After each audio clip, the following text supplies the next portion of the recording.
బయట చల్లగా వర్షం పడుతుంటే వేడివేడిగా బజ్జీలు తినాలనిపిస్తుంది. కాకపోతే మార్నింగ్ నుంచి అదే క్రేవింగ్తో ఉన్నా, చేద్దాం అనుకుంటున్నా కాకపోతే చేయాలని ఇంట్రెస్ట్ రావట్లేదు. అదేంటో అర్థమే అవ్వట్లేదు.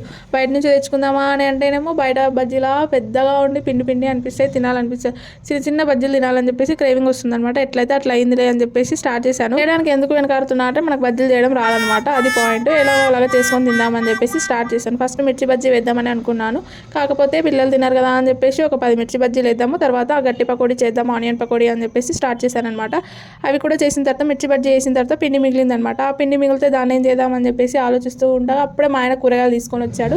దాంట్లో ఆలు ఉన్నాయన్నమాట. సర్లే పిండి మిగిలింది కదా అని ఒక ఆలుని కట్ చేసేసి ఆలు బజ్జీని కూడా చేసేసాను. దెబ్బకి 3 పిట్టలు అన్నట్టుగా ఒకేసారిగా బజ్జీలు తిన్నాను, గట్టి పకోడీ తిన్నాను అండ్ ఆలు బజ్జీ కూడా తినేసాను. ఇలా ఉంటుంది మనతో. బజ్జీల షేప్ చూసి భయపడకండి. షేప్ అవుట్ అయినా కూడా టేస్ట్ మాత్రం సూపర్ అద్దరిపోయింది ఈసారి మాత్రం. ఈ చల్లని వెదర్లో ఏమేమి తినాలనిపిస్తాయో కామెంట్లో చెప్పేసేయండి. అలాగే వీడియో వస్తే లైక్ చేసి సబ్స్క్రైబ్ చేసుకోవడం అసలు మర్చిపోకండి.